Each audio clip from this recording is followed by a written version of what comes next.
Bonsoir à tous et bienvenue dans Le Débrief, votre émission quotidienne avec le directeur de la rédaction, Khaled Bey. Bonsoir. Bonsoir Lalini. Alors à la une aujourd'hui au Mali, que doit-on retenir du deuxième sommet de l'AES où se sont réunis les trois chefs d'État? Est-ce qu'il y a eu des grands événements qu'on doit retenir en particulier? Bien sûr, Dalini, il faut préciser que c'est la deuxième session ordinaire de la conférence des chefs d'État de l'AES. Donc, ils se sont réunis à Bamako parce que c'était le Mali qui assurait la présidence tournante. Il y a trois points majeurs à retenir. D'abord, je pense le point le plus fondamental, parce qu'on sait que le Sahel est confronté à la lutte contre le terrorisme. Donc, c'est la mise en place de ce qu'on appelle la force militaire unifiée. Elle comprend 5000 hommes pour lutter contre le terrorisme. C'est un grand pas parce que c'était une vision annoncée par les trois chefs d'État. Et aujourd'hui, elle a pris cher, j'ai envie de vous dire, pour rester dans le langage de la nativité. Ensuite, on a l'inauguration de la banque d'investissement qui est dotée de 500 milliards de francs CFA. Et il y a un point assez intéressant pour nous, journalistes, pour nous, hommes de médias, c'est le lancement de la chaîne de télévision Télé AES, donc pour continuer à promouvoir les activités de ces trois pays.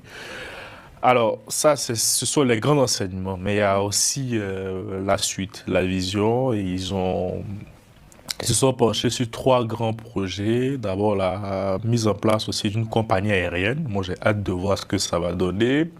La construction d'autoroutes et d'un chemin de fer qui va relier Bamako, Ouagadougou, Niamey. Vous vous rendez compte? Et on termine avec, pour renforcer la mobilité, il y aura bientôt, je crois, le déploiement du passeport et de la carte d'identité biométrique AES. Lors de ce sommet, le capitaine Ibrahim Traoré a pris la présidence de l'AES. Quelles sont ses priorités? Alors, il a été désigné, vous l'avez dit, comme président de cette confédération pour 1 an. Il a placé son mandat sous le signe de la continuité, de l'humilité, de l'accélération de l'action confédérale. Sur le plan sécuritaire, il va aller très vite avec notamment l'intensification des actions de la force unifiée, comme je vous ai évoqué en début.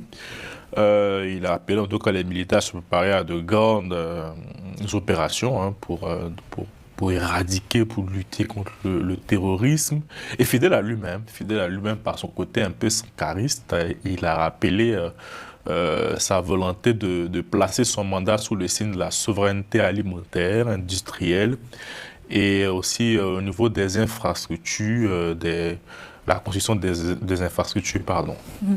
Et pour les téléspectateurs qui nous suivent, qu'en est-il alors des relations avec la CEDEAO, bien sûr? Oui, bien sûr, Dalini, c'est très important de parler de ce sujet. Effectivement, de par sa présidence, je pense que s'il devra garantir ou essayer d'apaiser, je peux utiliser ce mot, ces relations de bon voisinage avec, les pays de la CEDEAO.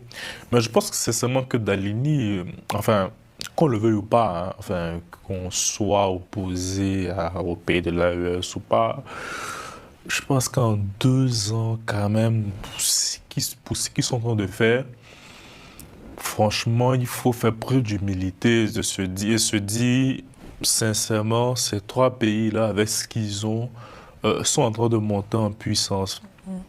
Et moi, en toute humilité encore, j'invite la CEDEAO à faire son deuil et à acter pour une fois de plus, pour une fois définitivement que ces trois pays ne reviendront jamais à la maison, et réfléchir plutôt à des formes de collaboration avec l'AES. Je pense que c'est ce qui est le plus intéressant. Mais bon, pour pouvoir le faire, il faut établir une véritable confiance. Je pense que les événements au Bénin nous éloignent bien de cette relation de confiance. Mais en tout cas, merci pour ce récapitulatif et donc cette analyse. Merci de nous avoir suivis. C'est la fin du débrief. Merci à Moustapha Kanté pour la réalisation.